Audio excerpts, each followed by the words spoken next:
la tercera fase tenemos la formulación de la hipótesis. Aquí tenemos que con base en la información obtenida de las dos fases anteriores, más el conocimiento propio que el médico posee, se pueden complementar y por lo tanto a partir de una serie de elementos se puede analizar para empezar ya sea a incluir o a descartar hipótesis diagnósticas.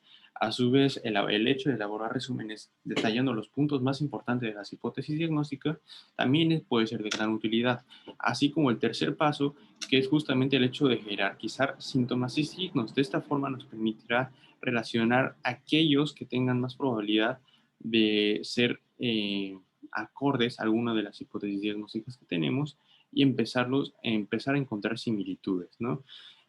Un punto muy importante en la formulación de la hipótesis es que justamente se tiene que ir de lo particular, de lo específico del paciente, para después expandirnos hacia lo general.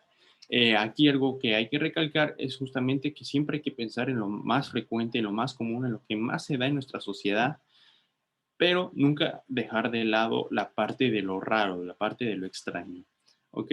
Asimismo, mencionar que también vamos a tener que apoyarnos en el uso de heurísticas cognitivas, así como de evidencia científica, la cual nos permita relacionar o encontrar similitudes en sintomatología, por ejemplo, pues para poder establecer bueno, para esclarecer más bien alguna de nuestras hipótesis diagnósticas ya con base en estudios que se hicieron anteriormente. Aquí también es importante mencionar que de acuerdo con el nivel de información que el médico posee, será la hipótesis que podrá aportar, ¿no? Si, por ejemplo, llega un paciente con fiebre, pues hay muchísimas causas, muchísimos factores por los cuales se puede dar y nos puede orientar hacia diferentes diagnósticos. Es por ello que puede ser desde un cuadro faríngeo o gastrointestinal hasta una enfermedad muchísimo más grave, la cual puede causar hasta la muerte. Pero este diagnóstico también dependerá mucho en el nivel de información y de conocimientos e incluso de sabiduría que el médico tenga. La cuarta fase tenemos justamente la contrastación de diagnósticos. En esta fase se va a basar justamente en los estudios de laboratorio y de gabinete, ya que van a constituir la fuente de información objetiva, ya no solamente el pensar o la información subjetiva que tiene el médico, ya que nos va a medir cambios anatómicos, fisiológicos y bioquímicos indetectables obviamente para los órganos de los sentidos, para uno como médico, ¿no? Entonces, el objetivo final justamente de estos estudios es el hecho de disminuir la incertidumbre en el proceso diagnóstico. Con esto nos referimos a que vamos a verificar las hipótesis que hemos planteado anteriormente y empezar a descartar las posibilidades diagnósticas que realmente no tengan mucho que ver con lo que nosotros habríamos querido en un inicio, ¿no? Algo muy importante aquí que es que tiene que ser una solicitud razonada de estos estudios, no solamente es pedirlos por pedirlos y ser conscientes, perdón, que son justamente auxiliares para complementar nuestras hipótesis, ¿no?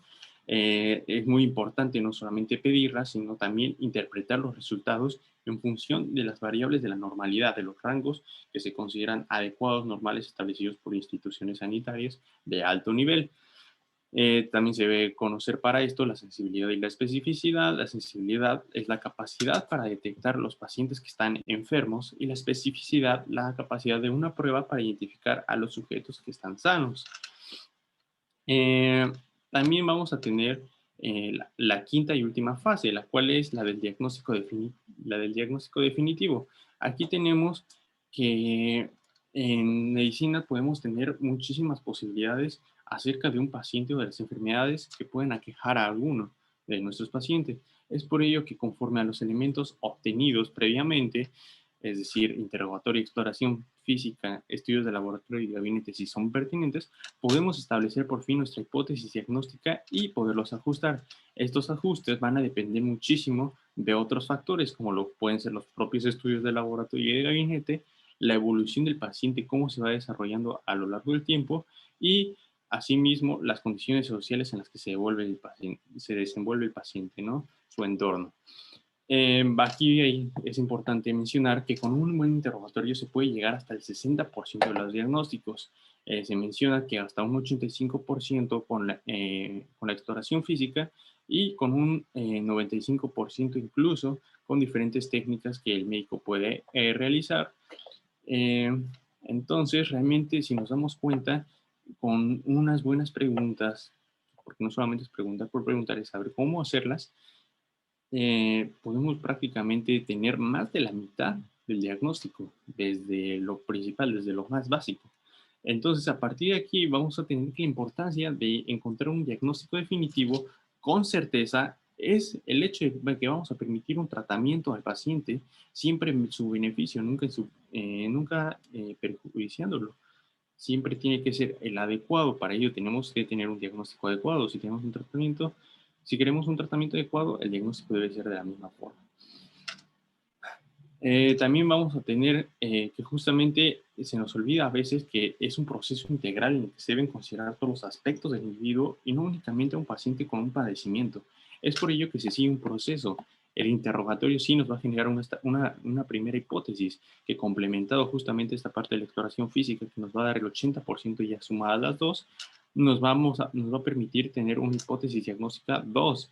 Y a partir de aquí, si es necesario, si es pertinente, se pueden pedir estudios paraclínicos de laboratorio, gabinetes o enfocados a sistemas que nos ayuden a descartar o a confirmar la hipótesis previa que tuvimos, es decir, la 2, para a partir de aquí, ya con estos tres, poder establecer un diagnóstico definitivo, pero nunca olvidando que al entorno, tanto del médico como del paciente, vamos a tener ciertas características. En el médico, el conocimiento científico, habilidades de comunicación, habilidades clínicas prácticas, conciencia ética y la investigación. Ese interés por desarrollarse en este ámbito, pues con el fin de encontrar alternativas de diagnóstico y de tratamiento. Mientras que en el paciente vamos a tener esa parte de pensar en las afecciones a su salud, vamos a tener que piensa todavía, tiene ese famoso pensamiento mágico que se ha inculcado en la sociedad, pero que no tiene evidencia científica, determinantes sociales como el sustrato socioeconómico, por ejemplo, las expectativas que tiene sobre él mismo en un futuro, los temores, lo que se va a enfrentar, perdón, cuando le digan un diagnóstico, cuando tenga que estar constantemente tomando algún fármaco o en rehabilitación, ¿no? Entonces, esa parte nunca hay que olvidarla. Si bien esto es lo fundamental, lo importante, bueno, también hay que recordar estas partes que vive el paciente y que también vive el médico. Entonces, aquí tenemos un meme justamente que dice, cuando terminas de explicarle al paciente los tratamientos y posibles pronósticos, pero sigue prefiriendo la moringa. Es aquí que justamente nos recalca la importancia de una excelente comunicación, codificando un mensaje que queremos transmitir. Básicamente, lo que queremos es transmitirle confianza al paciente, que crea en nuestra palabra y en lo que le estamos ofreciendo como tratamiento de acuerdo a un diagnóstico que ya le dimos para solucionar un problema en medicina, para solucionar un problema en su salud. Entonces, justamente hay que fomentar esa parte de la relación médico-paciente y por ello es que tenemos a la comunicación como pieza clave. Como mencionaba, la parte fundamental justamente es un código de comunicación, ¿no? Lo cual nos va a permitir una adecuada codificación de los mensajes entre emisor y receptor, ya sea el médico, el paciente, la familia u otros profesionales de la salud pueden fungir como alguno de estos dos personajes. El hecho de carecer de comunicación asertiva es la causa principal de los problemas laborales e interpersonales. Y también, como mencionaba, la relación médico-paciente es la parte fundamental, central de este aspecto, ¿no? Es importante cuidar el contexto y recordar que la relación se sustenta en la confianza mutua.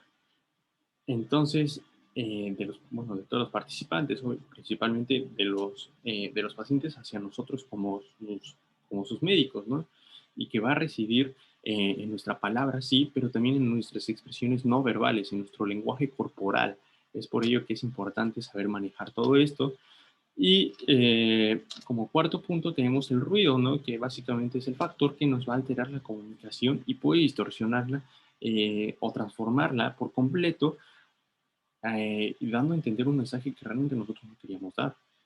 Es decir, cambia la información transmitida en el mensaje original y también puede ser al contrario de él para nosotros. Entonces es por ello que es necesario siempre justamente buscar esta comunicación asertiva, cómo se maneja, para que de cierta forma todos podamos hablar el mismo idioma.